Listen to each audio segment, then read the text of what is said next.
Thank you once again to the mayors, ministers, and panel. Please give them another round of applause. Next, we have our first keynote speaker of the morning, Miss Natalia Olson, who is the Chief Innovation Officer and board member of Smart City Works and Disruptive Factory. Natalia is a serial entrepreneur, recognized expert in government, smart cities, commercialization of technology, and infrastructure development. And Natalia has managed 180 business centers across the Mid-Atlantic whilst working between Washington, D.C. and California. She was also appointed by President Obama as the SBA Regional Administrator, managing $35 billion in government contracts and $8 billion in loans for SME. Today, she will be speaking on the power to change the future of cities depends on smart regions strategies. Please welcome Natalia Olson to the stage. Thank you.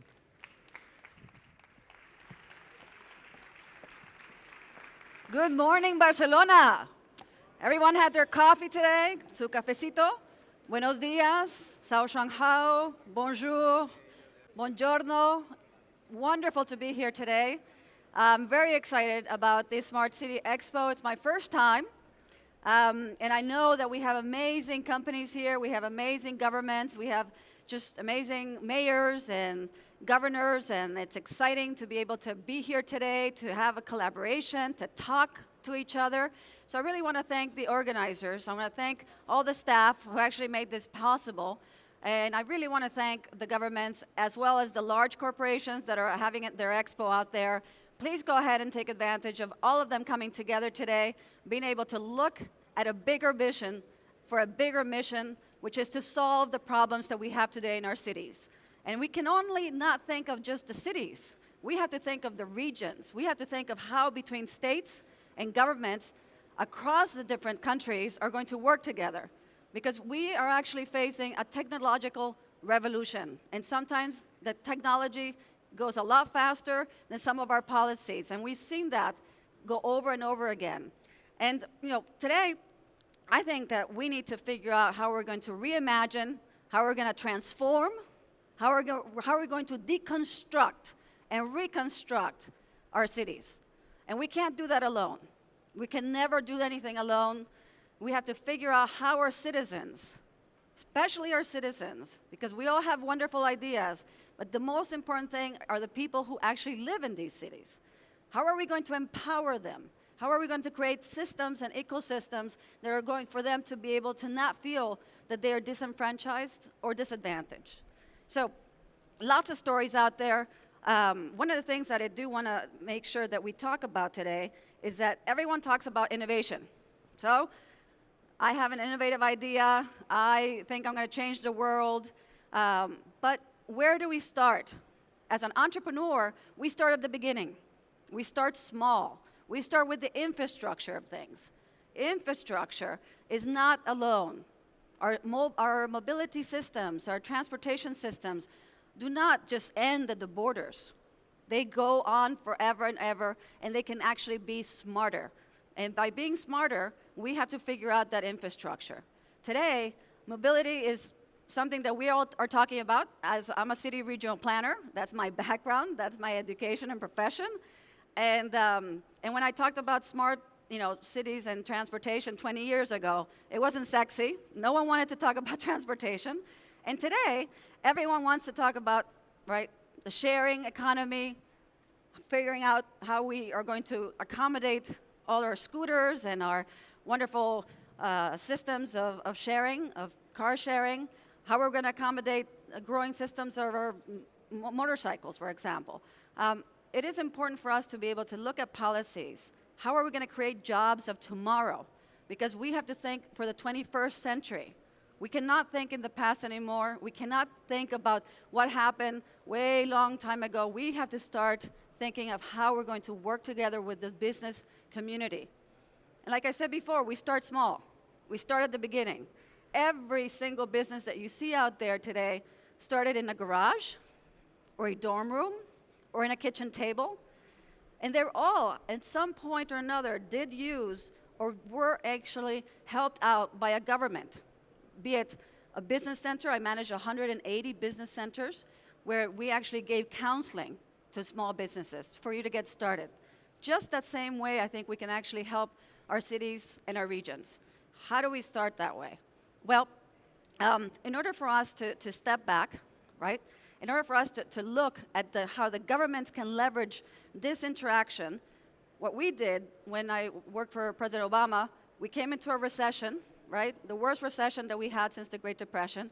And we all had to talk about collaboration, co-generation, cooperation. How are we going to go ahead and get beyond the party lines, get beyond the idea that we were just, we were divided as a country?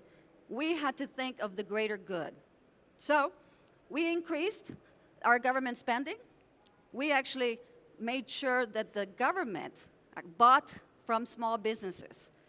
It is important for us to look at policies where the government is the leverage. The government didn't spend any money, really, by allowing for them to purchase from small businesses. Everything that the US government buys, which is $500 billion a year, $100 billion has to go to a small business. That is $100 billion, 23%. And out of that percentage, 5% goes to women-owned companies. 5%. That's $17.8 billion that goes to a small business owned by women. That is tremendous. How do we actually leverage to use the government as a way for businesses, for communities? Because you have to remember, businesses are the ones that are creating the jobs. Businesses are the ones that are, the local businesses are the ones in your neighborhood, in your community, in your city. They're the ones that are actually making the effort to be able to create a standard for you to be able to make some money and figure out how to grow, how to be able to feed your family. It's important to look at that. It is that collaboration between business and the private sector that needs to flourish. Cities and regions will not flourish if we don't empower small businesses, entrepreneurs, especially our women business owners, our disadvantaged, our minorities, our folks that have been our veterans, our military. We have to empower people. We have to figure out how to get away from fighting and from crazy ideas. Let's look at how we're going to actually go ahead and work together. As a business owner, I look across the regions. I look across boundaries and borders. I will not grow my company if I just think about staying in my little town or in my city. I have to look at it from a global perspective. And information technology today has been able to facilitate that. A little town, a little small business owner in Kentucky can sell to somewhere here in Spain or to China.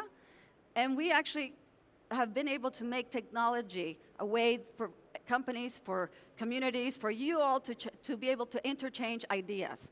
So thinking up to your border is not the best way. It's not the smartest way. I really believe that we have to figure out somehow how for us to stop fighting, for us to start looking. We all have amazing ideas, right? We all want to do something good. And so one of the main projects that I've been working on is how to grow our accelerator system. Accelerators across the US have been able to grow where we actually empower small businesses to think about the infrastructure. How do we invite companies to think about how to solve the infrastructure problems that we have today? 50% of our bridges in the US are in worse condition. Our infrastructure is not great. And I'm really sorry about that, but we have to figure out better ways. So we have been able to invite those innovative people, those small business owners, to give us ideas on how we're going to improve, how are we going to create financial mechanisms so our infrastructure is smarter. Our infrastructure will make sure that our regions can flourish and therefore our cities will grow.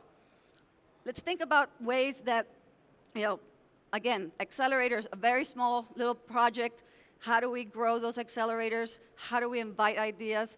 And so one of the things that we did in government is government can't solve everything. So we had little competitions. It wasn't much money. It was just grants, small little grants. But we invited the business community to give us ideas on how we're going to fix our health care problem, how are we going to fix open government, how are we going to go ahead and have a better defense mechanism, how are we going to go ahead and have better agriculture technology. So the way we have been able to figure out giving ideas, giving grants, so companies can actually figure out how to solve big climate problems. Department of Agriculture, our agriculture community needs for us to develop those technologies so they can actually produce better. Folks don't know, but we actually have the largest amount of agriculture technology in the world, and it's been solving problems for the last 10 years. So that correlation, that friendship, that co-generation has to be able to exist for us to be able to have, again, a growth for the 21st century.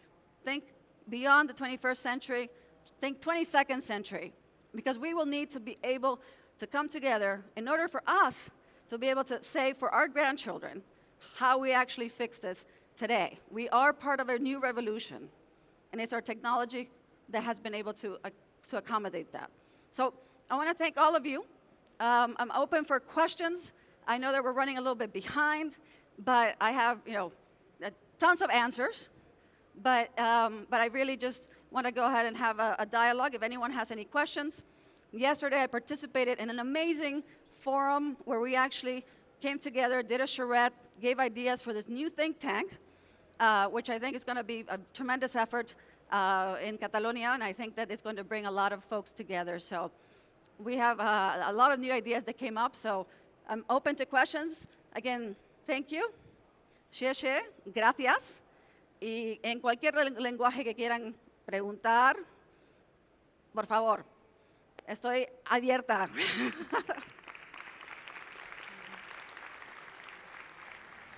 Sure. Thank you. Right, we have an opportunity for you to come up to the mic and ask questions. I also have questions on the ask and vote system as well. You can send them through, or feel free to come up and speak on the microphone. Or you can scream out. Yeah. I do have problem. questions here prepared as well. Oh, perfect. These were sent in anonymously. The first one is, how can mid-sized countries...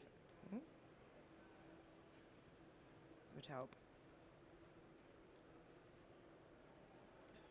We're back. Okay, how can mid-sized cities become more economically active and attractive for investors? Sure. So everyone wants to be a startup city or startup nation, right? Investors want to know that they have transparency, accountability and transparency. We cannot, and delay. We need to be able to make sure that we have the use of the data. Today we have so much data. How do we make that data useful? How do we make that data accountable? How do we make that data transparent? That's mostly what investors want to see. They want to know that their investment will be protected, that there is an environment where that business, that community is going to grow. So accountability is the most important thing. That's what most investors, they want to see their return. Just like a government invests money in infrastructure and policies and departments, they want the citizens who pay the taxes, the government works for the citizens, they want to see a return. They want to know that your street is being repaired. They want to know that you're defending them. So just like any investor, they want transparency, they want to see results. Amazing, thank you. Our next question is, how can mid-sized cities be well connected and as vibrant as bigger cities, and what would be the benefits of implementing such measures? Well, like I said, being able to work with other cities, create a network of cities, and C40 is a great example, a network of cities where actually you're looking at ways that you have a dialogue every month. I was in Medellin, Colombia last month. 10 municipalities around that have been talking to each other for about 8 years, and they just meet and just have a dialogue. And it has made cities like Medellin, who were conflict areas. We hear about Medellin and Cali as these conflict areas of drug trafficking, and just to be able for the municipalities and the cities to talk to each other. Just talk to each other. Because when we talk about land use and transportation and economic development, it's not just the city, it's everyone that's around you. And so that's a network of cities that we have to reinvent ourselves again, right? Thank you. We have a question at the front. Hi, it's super nice to listen to you speaking about climate change and speaking about the challenges. And I think that coming from the United States, you have a very special role right here because you are representing a country that sadly, his leader is actually denying climate change. To be realistic, for me, it's extremely obnoxious to see how the most powerful president in the world can say no to perhaps the biggest problem in the world. So I just want to ask you from your perspective, what is the role that common citizens like me or like anyone here can play in world politics to fight a system that doesn't want to believe the most realistic threat to the world right now? Thank you. Thank you for that. Yeah. We had a great congressional midterm. So I worked on the Paris Agreement. Thank you for that question. I work on the Paris Agreement, very close to my heart. Commercialization of technology is what we promised that we were going to do. So I want to tell everyone, it's not as crazy as it sounds in the media. There's 2 million civil employees, and there's only 600 political appointees. So trust me, I hired a lot of those civil employees. They're doing a good job. They're doing something that they're keeping on some of the projects that we put in. We don't have, our agreement doesn't end until 2020, so we're still working. The private sector, which is amazing, and this is why the Paris Agreement worked, was because for the first time ever, we had over 50% of the participants were the private sector. Businesses took the stage and said, we're going to do something about it. Today, businesses in the US are actually adopting corporate social responsibility. They're adopting the Sustainable Development Goals. They're adopting and they're putting in place policies for your environmental social justice. So we have to be able to empower businesses to do this. It's not as crazy as you think. Trust me, we have great leaders. For the first time ever, we have more women in power in the United States than we have ever had before. So I think that as a mother, as a business owner, I think that we're going to be able to take care of Mother Earth. And I think that we are on a great path to do that with women leadership at in a government, in a country that is so powerful. Amazing. Thank you. Do you have any more questions? Thank you. Hi, thanks for the talk. Just a quick question. Like you said, you're involving like 23% of the small businesses in working together. What I understood about making the greater good. And I would like to know, it's like big problems you're working in, but small companies, and how do you manage, like, do you split the problem in different pieces and then one part, or they work all together? I would like to know more about how this is working. Sure. So we force companies, but through good policy and legislation, right? It is the law, that 23% of what we buy has to come from small businesses. We enforce that.